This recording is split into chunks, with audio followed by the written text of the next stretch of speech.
s'il y a vraiment, des craintes que l'homme a eues de tout temps et dans toute culture, hein, c'est ça qui est aussi très intéressant, c'est 2 choses, les chimères homme-animal, permises par cette nouvelle loi de bioéthique, urgence sanitaire, et le clonage humain.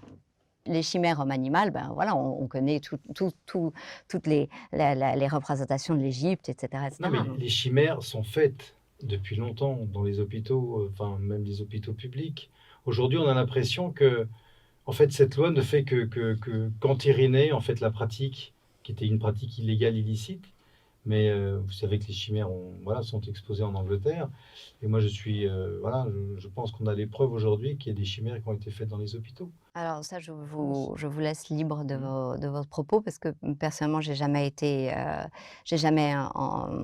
su, entendu, qu'il y avait des chimères, homme-animal qui étaient faites, on récupérait des cellules d'embryons humains qu'on appelle les embryonic stem cells, les ES, et là, on les injectait dans des animaux. Donc en fait, on ne prenait pas l'embryon à proprement parler, mais on avait quand même, au préalable, détruit un embryon pour pouvoir récupérer ces cellules et pour pouvoir, en faire finalement des chimères. Donc vous avez raison finalement, d'une certaine façon. Oui, c'était, après, Mais surtout là, avec cette loi, enfin, apparemment, ça a été refusé, mais que non, cette, ça avait les non, non, les chimères chimères annuelles, là, sont à nouveau inscrites, sont à à nouveau l'ordre. inscrites. À Ils ont nouveau remis, oui, d'accord. oui, oui, oui, donc Donc il y a quand même une volonté ah oui, de passer en manifeste force de sur, passer en force sur des choses qui tout sont, d'urgence simplement. sanitaire, n'est-ce pas?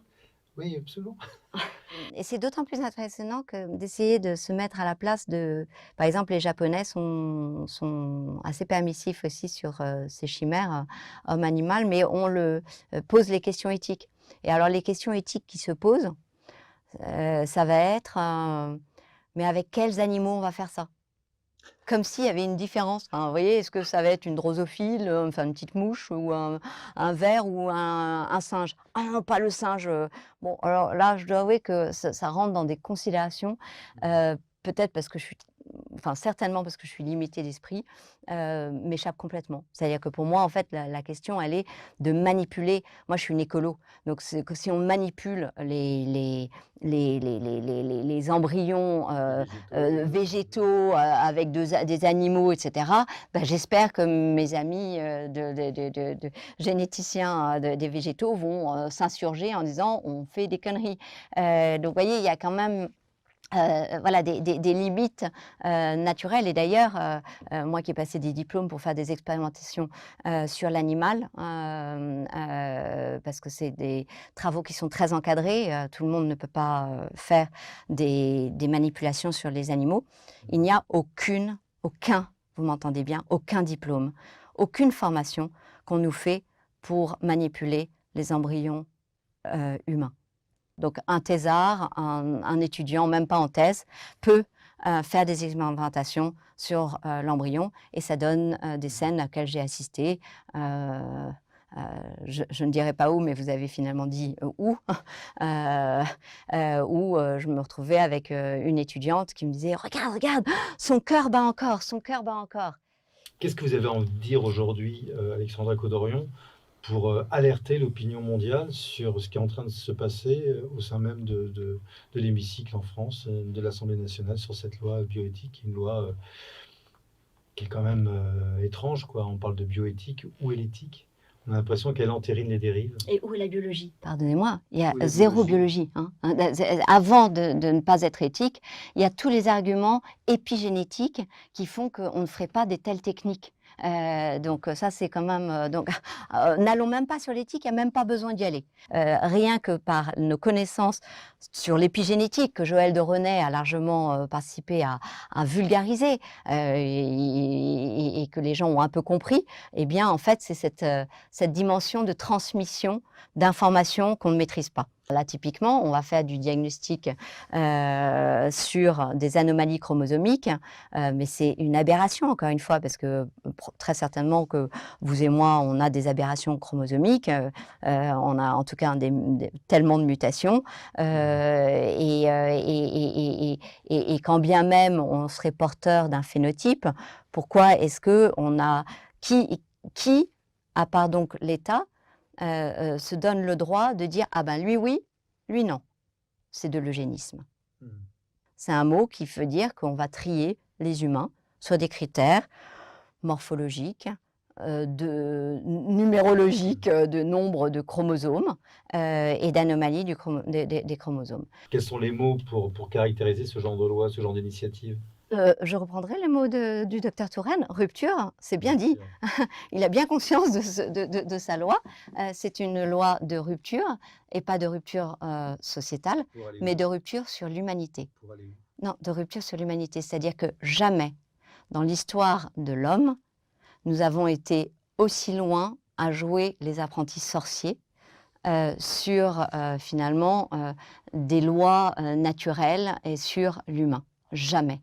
Rien que le clonage humain déjà, c'est, alors que le Le clonage clonage humain c'est est une abomination, et pourtant heu, personne n'en parle, hein. et personne n'en parle et cette loi Ni les autorités, on va dire voilà. les autorités qui Donc sont cette elles-mêmes loi, capables d'en parler. j'aimerais le dire, cette loi permet de faire des AGM.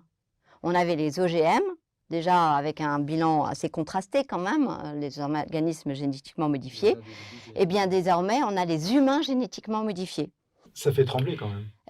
C'est au-delà de ça, pour moi, moi je suis, heu, dévastée. Je suis dévastée parce que je on fait ça, on viole les gens parce que si vous leur demandez, ils sont tous contre. D'ailleurs, il y a eu un sondage, hein, qui a été fait. On a dit: «Est-ce que c'est le moment de reparler de tout ça?» Et je crois qu'à 80 à 76 ils ont dit: «Ah non, non, bah, là, on a d'autres, choses à faire» et à 99 ils ont dit: «Non, mais enfin, faut arrêter». Il y a des médecins qui s'insurgent. Le docteur Nogier a fait quand même, signer 2000 médecins, en disant: «C'est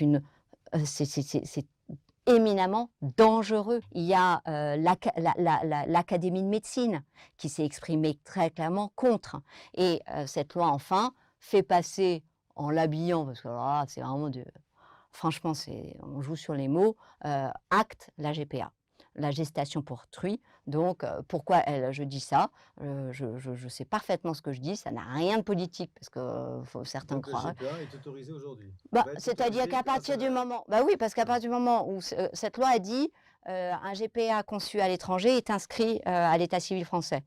2e mesure, dans un couple de femmes homosexuelles, on peut effectivement, décider du portage, de l'embryon, par l'autre, donc de son propre ovocyte finalement, Mmh. par l'autre. Donc on est bien On en est bien en d'accord. train d'entériner totalement Tout à fait. la gestation pour autrui. Donc faut pas me raconter des enfin on peut Comme si peut-être les chats raconter ça ça ouais. à mon avis, ils racontent ça à des parlementaires qui comprennent pas tout dans le détail. Donc voyez, bon voilà, mais encore une fois pour moi, vous voyez, par rapport au fait qu'on est dans cette rupture anthropologique, heu sur la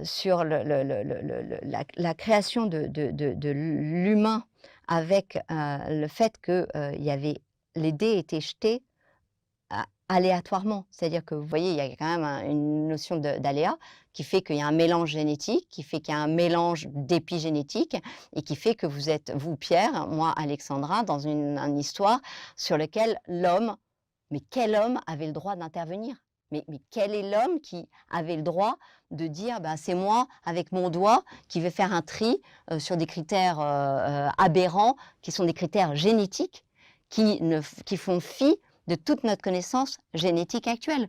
C'est-à-dire que même si on parle que de génétique et pas d'épigénétique, eh bien, de toute façon, il y a tellement d'informations qui sont dites dans un gène que en fait, on fait des tris sur des mutations, qui n'ont pas lieu d'être. Parce qu'il y a des phénomènes de compensation et on le sait sur la mucoviscidose, on sait sur des tas de maladies qu'on connaît déjà depuis des années, qu'il y a des modifications dans d'autres gènes qui font un rééquilibrage et qui font qu'à mutation équivalente, eh bien, des jumeaux, vont avoir, une évolution de la maladie très, très, très différente. Professeur Codoriot, quand vous regardez l'état de la société avec cette, voilà, cette mascarade, on va dire, avec ce fameux Covid-19, avec cette loi, qui arrive à l'Assemblée, qu'est-ce qu'on ressent quand on a passé, 30 ans, 20 ans à essayer de comprendre, cette merveilleuse miracle qu'est la machine humaine? Ah bah ça, j'ai des satisfactions sans fin à continuer ces travaux et ces découvertes sur le fonctionnement de notre vie. Le dernier, article que j'ai publié et dont je suis très, très fière, c'est sur les origines de la vie. Des joies infinies, par rapport à notre compréhension de l'épigénétique, des transmissions, des peurs ancestrales, qui s'inscrivent dans cette épigénétique, qui sautent des générations, qui vont sauter qui vont réapparaître jusqu'à 4 générations plus loin. C'est une fascination extraordinaire qui n'appelle qu'à une chose, la grande humilité, qui n'appelle qu'à une chose, le fait que ceux qui jouent aux apprentis sorciers sont eux des obscurantistes sur le progrès. C'est-à-dire qu'on ne m'accuse pas à aucun moment de refuser le progrès. Où est le progrès à faire des chimères homme-animal? Techniquement, c'est assez facile. Il n'y a aucun progrès. Quel est le progrès à faire ces fécondations in vitro, etc. Techniquement, ce n'est pas un progrès. Vous voyez, c'est important de différencier la technique qui est faite sur des animaux depuis longtemps, du réel progrès.